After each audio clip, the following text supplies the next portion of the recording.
Bonjour à toutes et à tous. Qu'est-ce qu'un produit cosmétique naturel? Quel crédit accorder au label bio? C'est tout de suite dans Business Woman.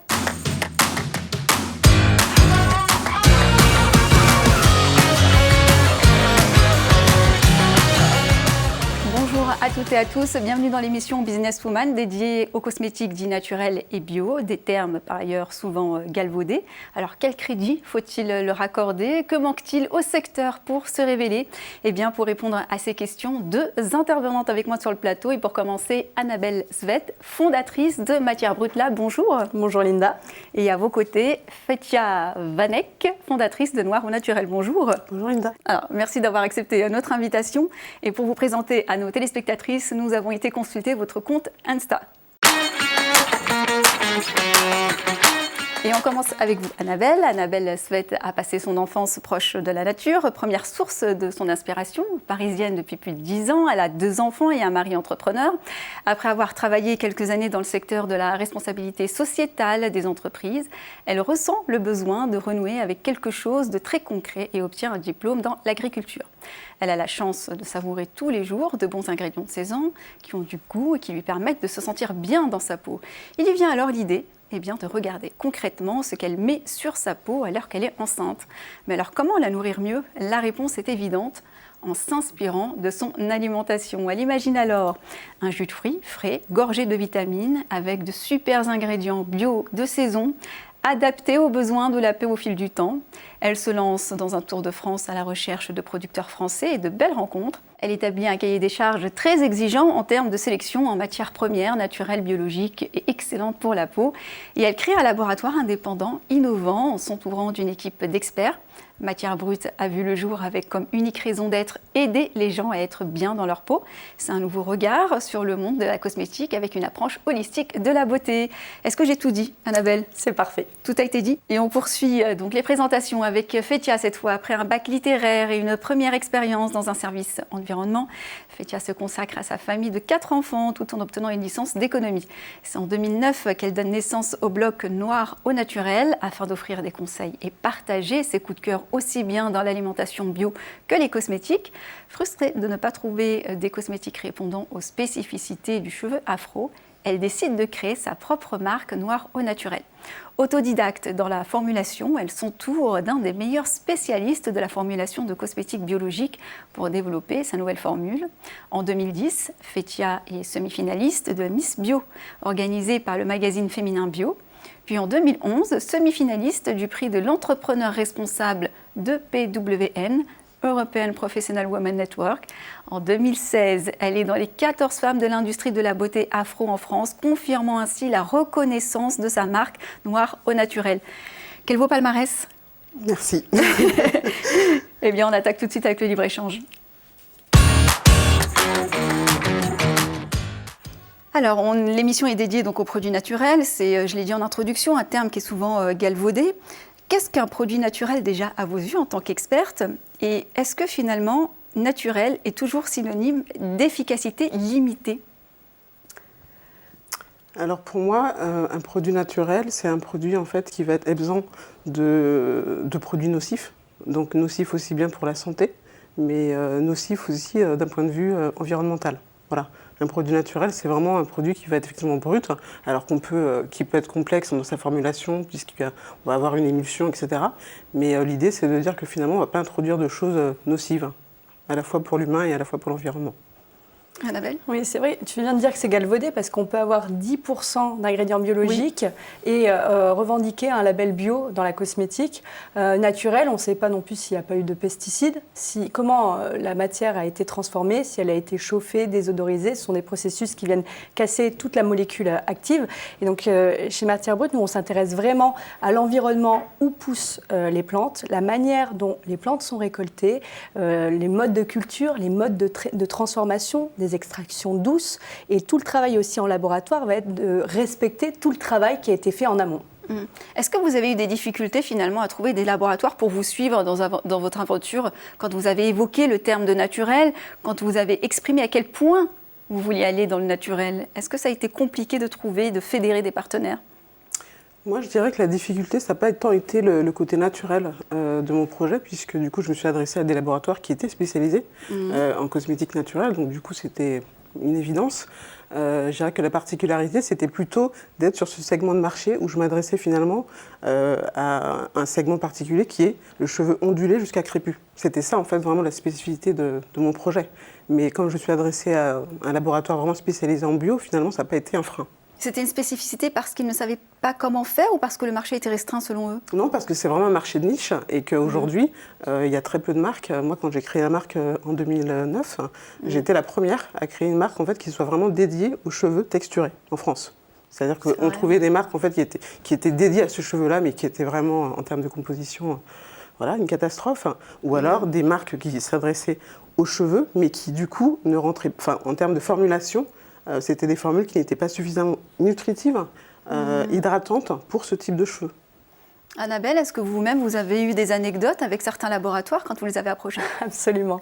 Quand j'ai commencé à démarcher des sous-traitants en 2015, ils m'ont tous fermé la porte parce que notre cahier des charges était trop exigeant et surtout, on avait envie de travailler sans conservateur. Et donc, le choix de nos matières premières était trop compliqué, pour eux, en tout cas, par rapport à notre cahier des charges. Et ce sont conservateurs, ils ne savaient pas faire. Donc, à ma connaissance, en tout cas, en 2015, il n'y avait aucun laboratoire de sous-traitance qui pouvait nous accompagner. Donc, on a dû créer, avec une équipe d'experts, ce laboratoire qui était vraiment tourné autour du sans conservateur. Donc, une revisite de toutes nos méthodes de production. Et vous me tendez la perche, puisque du coup, vos produits se conservent jusqu'à 2 ans.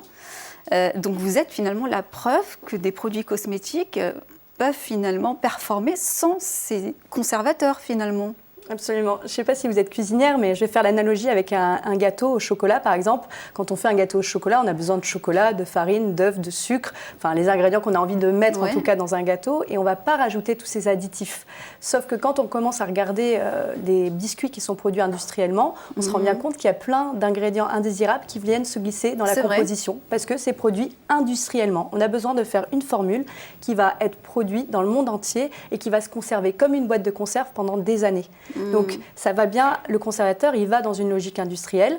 Le problème, c'est qu'il vient tuer aussi beaucoup de bonnes bactéries qu'on a sur la peau. On a 95% de bonnes bactéries sur la peau.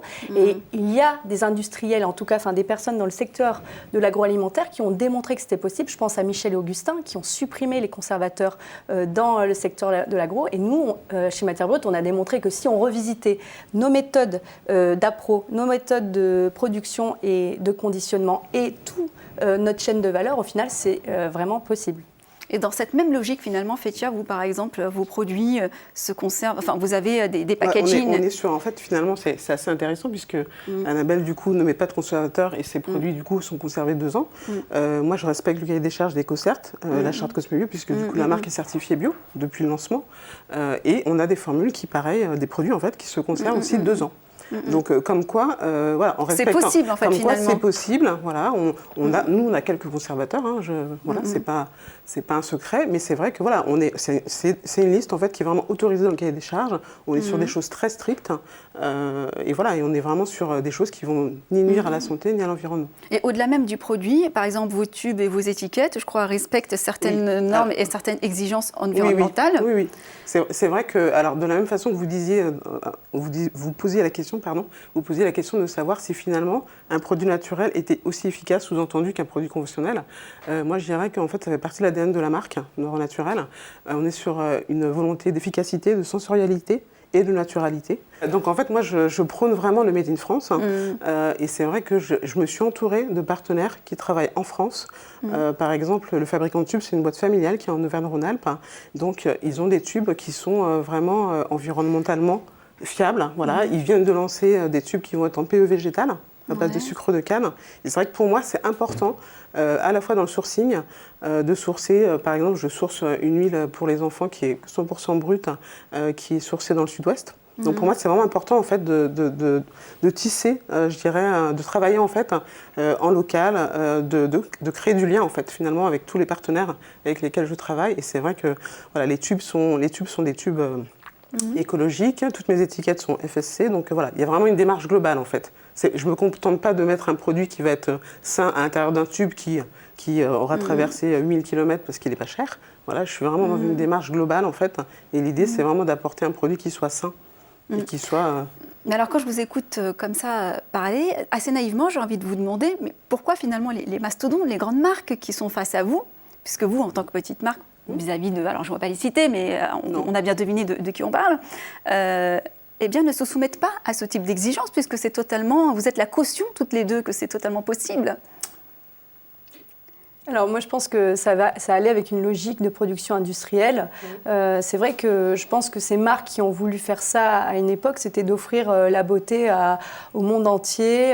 Donc je ne pense pas qu'ils avaient envie de mettre des ingrédients indésirables. Aujourd'hui en revanche, on le sait que la cosmétique, il y a des dangers en lien, il y a des perturbateurs endocriniens, ça coûte énormément à la société, il y a des poissons intersexués sur nos côtes, il y a des troubles de la fertilité, il y a plein de choses qui, du coup, vient impacter notre société. Et aujourd'hui, on le sait, donc on peut pas, on se doit de faire autrement, en tout cas.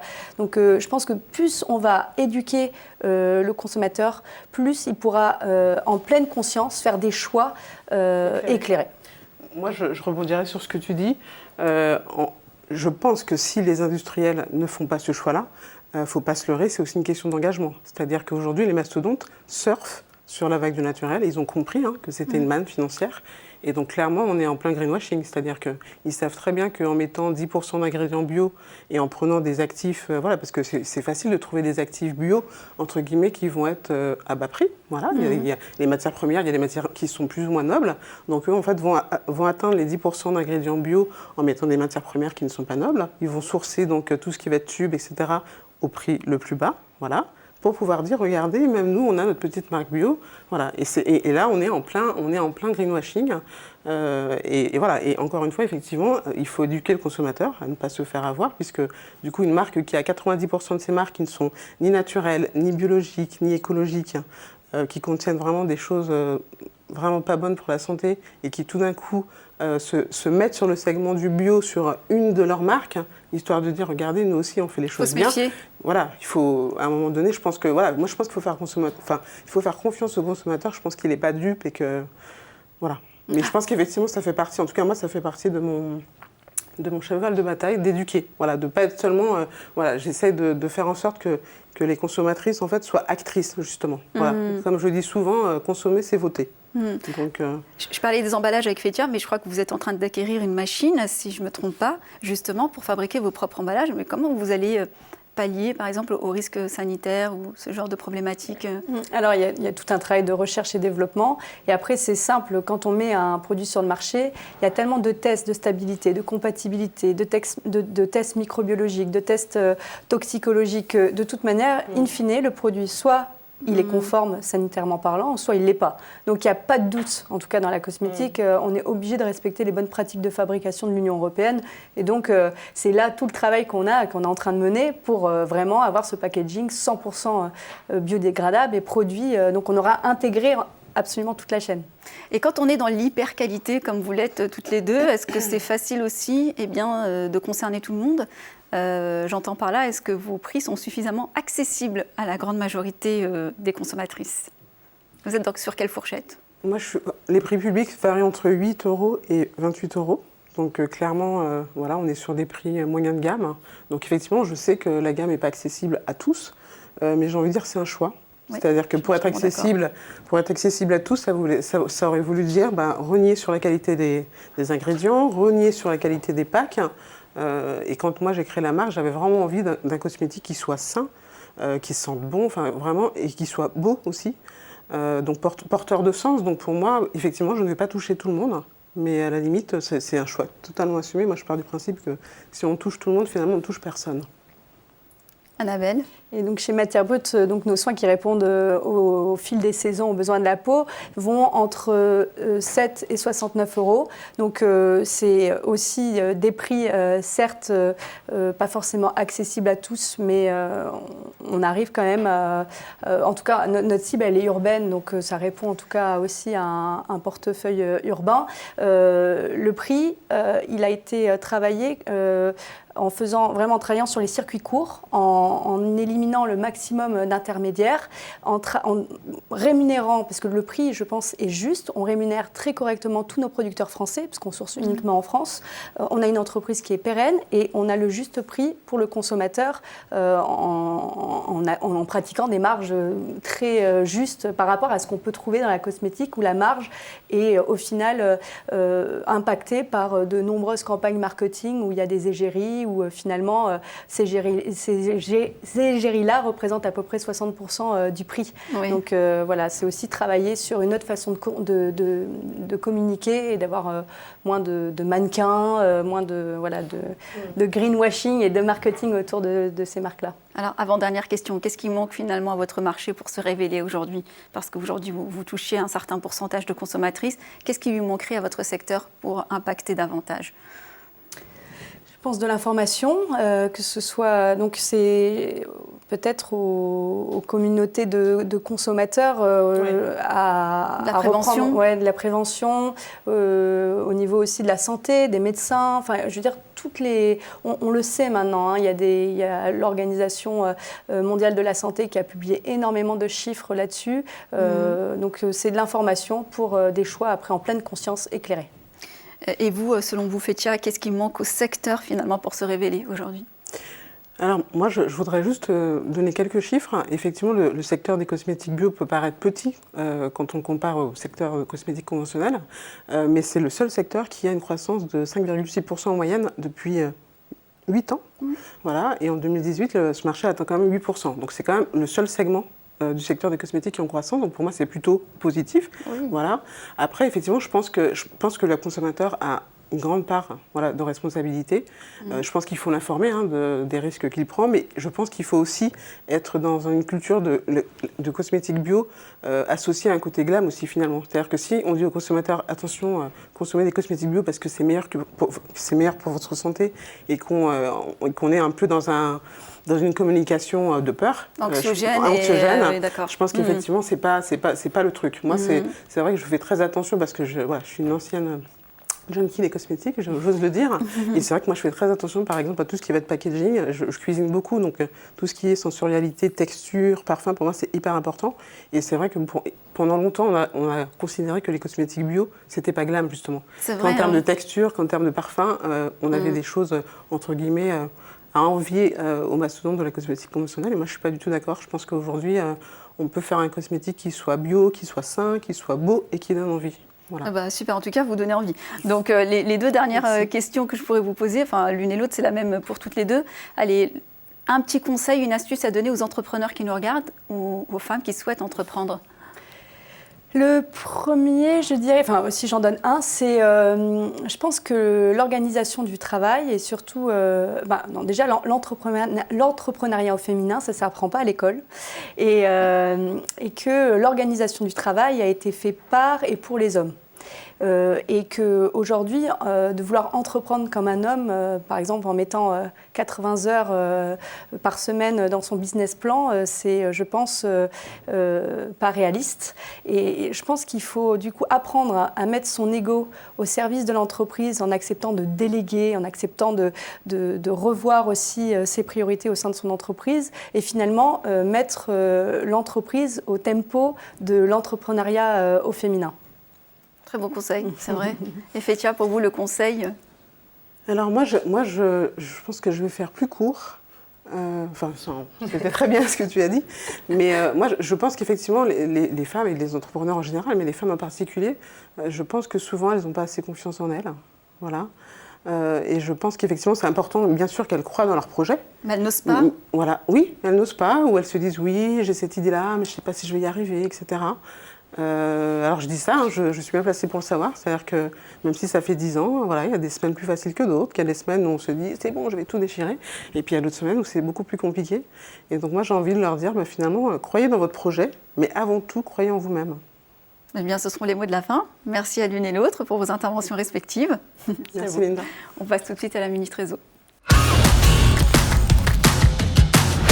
Cette Minute Réseau retrace la rencontre d'Alexandra Léchy, la fondatrice de Tichy, avec les premières. Il y a un an, alors qu'elle lançait son projet, Alexandra, fondatrice de Tichy, fait la rencontre des équipes Première Sud. Elle a tout de suite été conquise par leur dynamisme et leur volonté d'aider les femmes dans le développement de leur projet. Alors, venant d'un milieu ingénieur, c'est grâce aux premières qu'Alexandra a pu obtenir un soutien important en marketing et en produits. Son passage à l'incubateur des premières a également été un accompagnement précieux et une aide à la décision pour l'avenir de son projet. Aujourd'hui, Tichy est devenue une plateforme qui permet de trouver un professeur en ligne ou proche de chez vous. Pour en savoir plus sur cette plateforme et sa fondatrice, rendez-vous sur www.tichy.fr. Merci d'avoir été avec nous. Merci Linda. Merci Linda, merci Caroline. Merci à vous de nous avoir suivis sur We Do Biz et Demain TV. On se retrouve bientôt pour un prochain numéro Businesswoman. Et entre-temps, n'hésitez pas à liker nos pages Facebook et YouTube.